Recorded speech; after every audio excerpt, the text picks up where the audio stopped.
1, 2, 3. Everybody says hi. Yeah, there you go. All right, now sit down, and what are we going to do next? Read the story? How are you, Savannah? Are you good? It's good to see you. You don't look happy to me. You look kind of sad, girl. Are you sad? Let's put this over here. That way we don't have to worry about it. Are you sad? No, she wants to read the story quicker.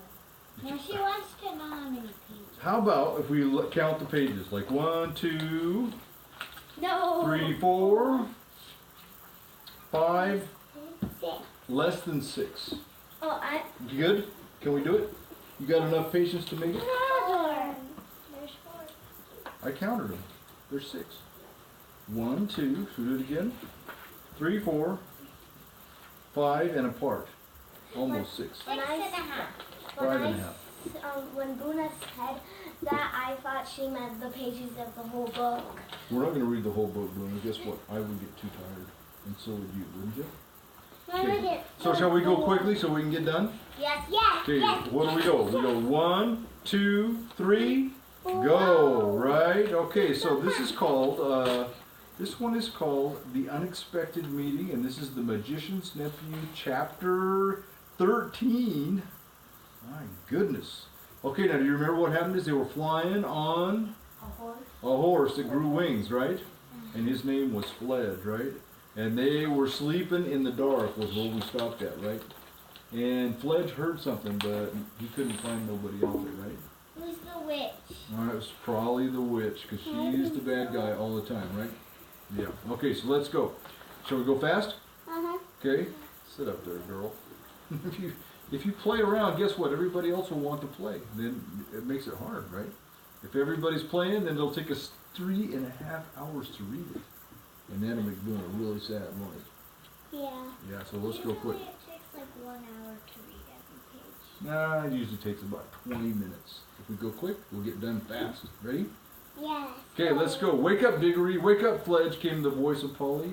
It has turned into a toffee tree, and it's the loveliest morning. So what was the toffee? Remember what happened with toffee? Who remembered? They planted toffee in the ground. They planted Diggory. They planted Diggory's toffee, and then what happened? It grew into a toffee tree. Now that is pretty cool, isn't it? Do you like candy? Yeah. If you planted candy in the ground and it grew into a candy tree, would you be happy? Yes. Yes. At any rate, that was a pretty good deal. The low early sunshine was streaming through the wood, and the grass was gray with the dew, and the cobwebs were like silver. Just beside them was a little, very dark wooded tree about the size of an apple tree. The leaves were whitish and rather papery, like the herb called honesty, and it was loaded with little brown fruits that looked rather like dates. "Hooray," said Diggory, "but I'm going to have a dip first." He rushed through the flowering thicket or two down to the river's edge. Have you ever bathed in a mountain river that is running in shallow cataracts over red and blue and yellow stones with the sun on it? It is as good as the sea. In some ways, almost better. Of course, he had to dress again without drying, but it was well worth it. When he came back, Polly went down and had her bathed. At least she said that that's what she'd been doing, but we know that she was not much of a swimmer, and perhaps it is best not to ask too many questions. Fledge visited the river too, but he only stood on the midstream, stooping down for a long drink of water, and then shaking his mane and neighing like they do several times. What sounds does horses make? Yeah, you guys got it. Polly and Diggory got to work on the toffee tree. The fruit was delicious, not exactly like toffee, softer for one thing and juicy, but like fruit which reminded one of toffee. Fledge also made an excellent breakfast. He tried one of the toffee fruits and liked it, but said that he liked grass more at that hour of the morning. Then, with some difficulty, the children got on his back and the second journey began. It was even better than yesterday, partly because everyone was feeling so fresh, and partly because the newly risen sun was at their backs. Of course, everything looks nicer when the light is behind you. It was a wonderful ride. The big, snowy mountains rose above them in every direction. The valleys far beneath them were so green, and all the streams which tumbled down from the glaciers to the main river were so blue that it was like flying over a gigantic piece of jewelry. They would have liked this part of the adventure to go on longer than it did, but quite soon they were all sniffing the air and saying, "What is it? Did you smell something? And where is it coming from? For a heavenly smell, warm and golden, as if from all the most delicious fruits and flowers of the world, was coming up to them from somewhere far ahead. It's coming from the valley with a lake in it, said Fledge. So it is, said Diggory, and look, there's a green hill at the far end of the lake, and look how blue the water is. It must be the place, said all three. Fledge came lower and lower in wide circles. The icy peaks rose up higher and higher above. The air came up warmer and sweeter every moment, so sweet that it was almost brought tears to their eyes. Can you imagine air that is so sweet it makes you cry?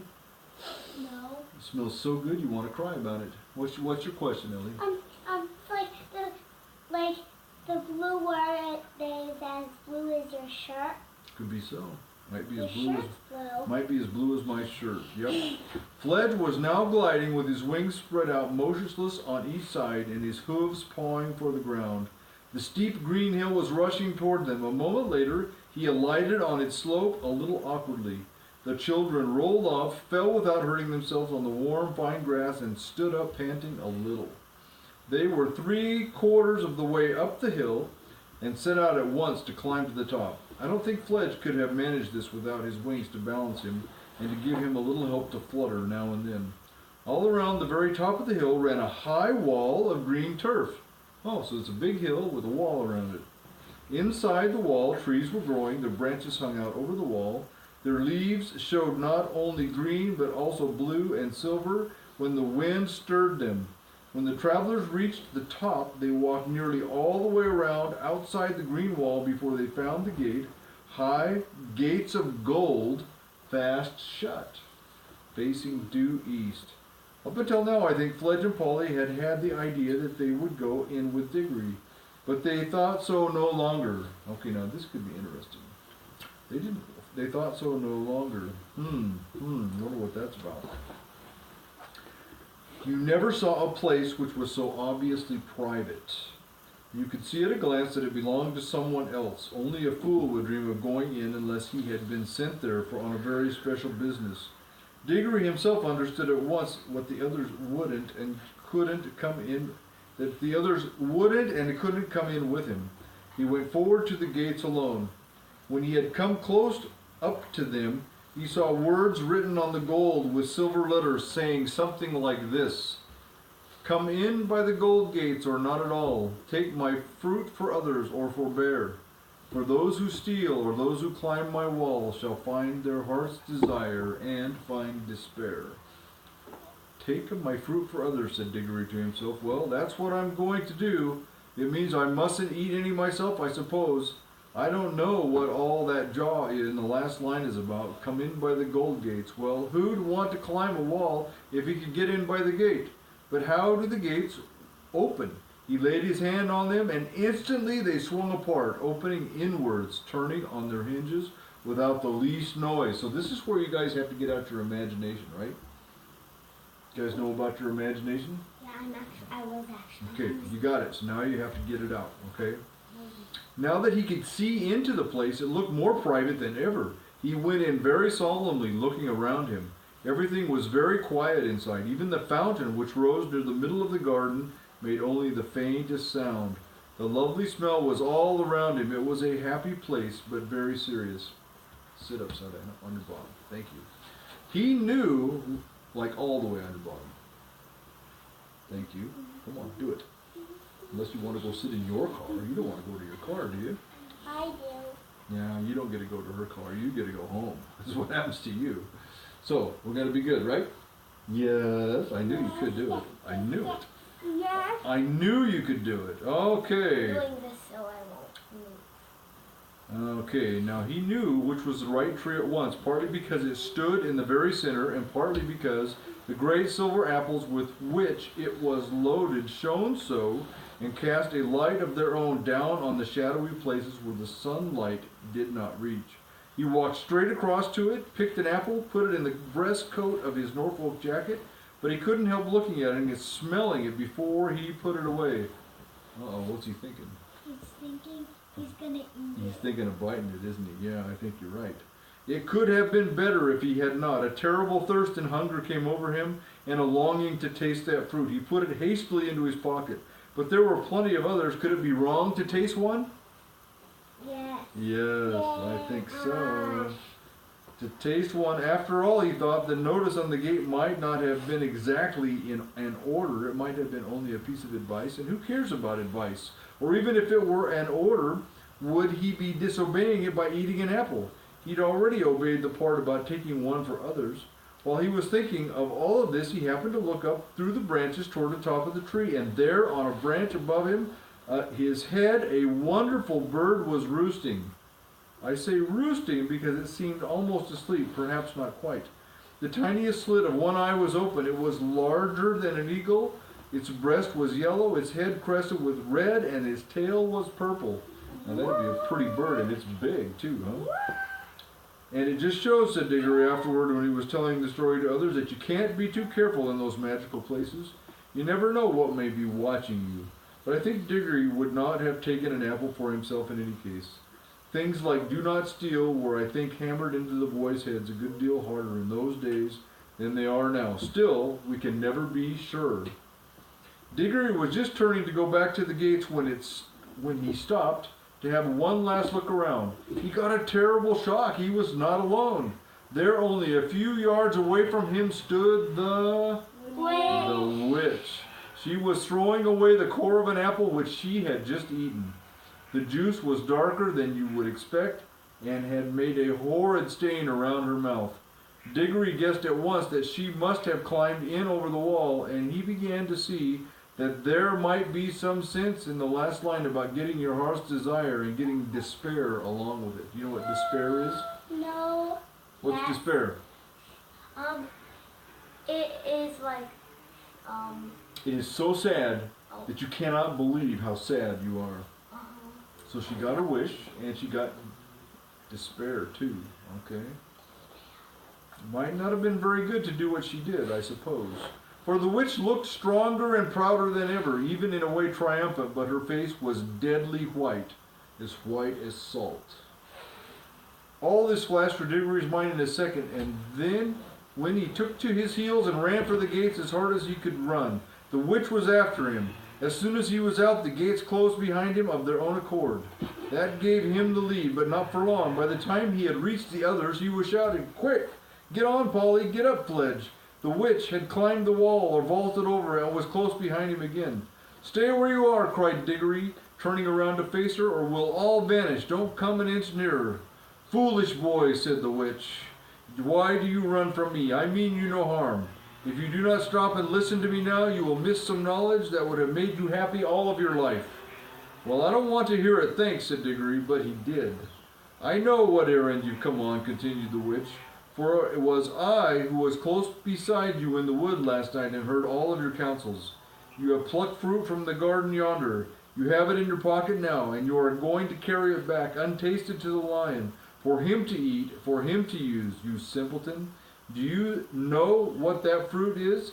I will tell you, this is the apple of youth, the apple of life. I know, for I have tasted it, and I feel already such changes in myself that I know I will never grow old or die." Oh no. Oh no, so the witch now, she can never die. wait, so maybe that was the apple that she tasted, because you said she tasted an apple. She tasted the wrong apple, didn't she? Yes, go ahead. Actually, there's only one thing that she... Here, give me that pillow, would you please? Seeing how you just can't sit still. Thank you. So, there's actually only one way she could actually die by our hand. Perhaps. Yeah, Perhaps so. that's how she died in Perhaps. Yeah.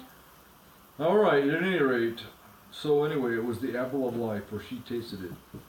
"No thanks," said Diggory. "I don't know that I'd care much about living on and on after everyone I know is dead. I'd rather live in ordinary time and die and go to heaven." Right, that's good. "But what about his mother of yours, whom you pretend to love so? What's she got to do with it?" said Diggory. "Do you not see, fool, that one bite of that apple would heal her? You have it in your pocket. We are here by ourselves, and the lion is far away. Use your magic and go back to your world. A minute later, you can be at your mother's bedside giving her the fruit. 5 minutes later, you will see the color coming back to her face. She will tell you the pain is gone. She will tell you she feels stronger, and then she will fall asleep. Think of that. Hours of sweet, natural sleep, without pain, without drugs. And next day everyone will be saying how wonderfully she has recovered. Soon she will be quite well again, all well again. Your home will be happy again, and you will be like other boys. Oh, gasped Diggory, as if he had been hurt, and put his hand to his head. For now he knew that the most terrible choice lay before him. What has this lion ever done for you that you should be his slave? Said the witch. What can he do to you once you are back in your own world? And what would your mother think if she knew that you could have taken her pain away, given her back her life, and saved your father's heart from being broken? And that you wouldn't, that you would rather run messages for a wild animal in a strange world that is no business of yours. I don't think he's a wild animal, said Diggory in a dried up sort of way. He is, I don't know. Well, then he is something worse, said the witch. Look, what has he done to you already? Look how heartless he has made you. That he does to everyone who listens to him. Cruel, pitiless boy. You would let your own mother die rather than... Oh, shut up, said miserable Diggory, still in the same voice. Do you think I don't see? But I promised. Ah, but you didn't know what you were promising. No one here can prevent you. Mother herself, said Diggory, getting the words out with difficulty, wouldn't like it. Awfully strict about keeping promises and not stealing and all that sort of thing. She'd tell me not to do it, quick as anything, if she were here. So would your mother tell you to do it or not do it? I wouldn't listen. You wouldn't listen. I would listen to my mom. To your mom. Yeah, I that's would right. save her and not listen to him because I wouldn't think he'd be able to come to our world. Who? Aslan? Uh-huh. Yeah, see, so that's good thinking. Bye-bye. You know, I think you're wrong. I think you made the wrong choice, but I think that's worth thinking about, isn't it? Yes, it is. But she need never know, said the witch, speaking more sweetly. Sit up, sweetie. Sit up, please. More sweetly than you could have thought anyone with so fierce a look could make. You wouldn't tell her how you'd get the apple, right? Your father would need never know. No one on your world would need know anything about this whole story. You wouldn't. You needn't take the little girl back with you, you know. That was where the witch made her fatal mistake. Of course Diggory knew that Polly could get away by her own ring as easily as he could get away by his, but apparently the witch didn't know it. Uh-huh, there you go. Yes, that's way. Apparently the witch didn't know it. Leaving Polly behind suddenly made all the other things the witch had been saying to him sound false and hollow. And even in the midst of all of his misery, his head suddenly cleared, and he said in a different and much louder voice, Look here, where do you come into all this? Why are you so precious fond of my mother all of a sudden? What have you got to do with it? What's your game? Good for you, Diggs, whispered Paul in his ear. Quick, get away now. She hadn't dared to say anything through the argument because, you see, it wasn't her mother who was dying. Remember that? That it was Diggory's mother who was dying? Yeah, so that's why. Up then, said Diggory, heaving her onto Fledge's back and then scrambling up as quickly as he could. The horse spread his wings. Go then, fools, called the witch. Think of me, boy, when you lie old and weak and dying. And remember how you threw away the chance of endless youth. It won't be offered to you again. They were already so high they could only just see her. Nor did the witch waste any time gazing up at them. They saw her set off northward up the slope of the hill. They had started early that morning, and what happened in the garden had not taken very long, so that Fledge and Polly both said they would easily get back to Narnia before nightfall. Diggory never spoke on the way back, and the others were shy of speaking to him. He was very sad, and he wasn't even sure all the time that he had done the right thing. But whenever he remembered the shining tears in Aslan's eyes, he became sure. All day Fledge flew steadily with untiring wings, eastward with the river to guide him, through the mountains and over the wild wooded hills, and then over the great waterfall and down, down, down to where the woods of Narnia were darkened by the shadow of that mighty cliff, till at last, when the sky was growing red with sunset behind him, he saw a place where many creatures were gathered together by the riverside. And soon he could see Aslan himself in the midst of them. Fledge glided down, spread out his forelegs, closed his wings, and landed cantering. And then he pulled up, the children dismounted. Diggory saw all the animals, dwarfs, satyrs, nymphs, and other things drawing back to the left and right to make way for him.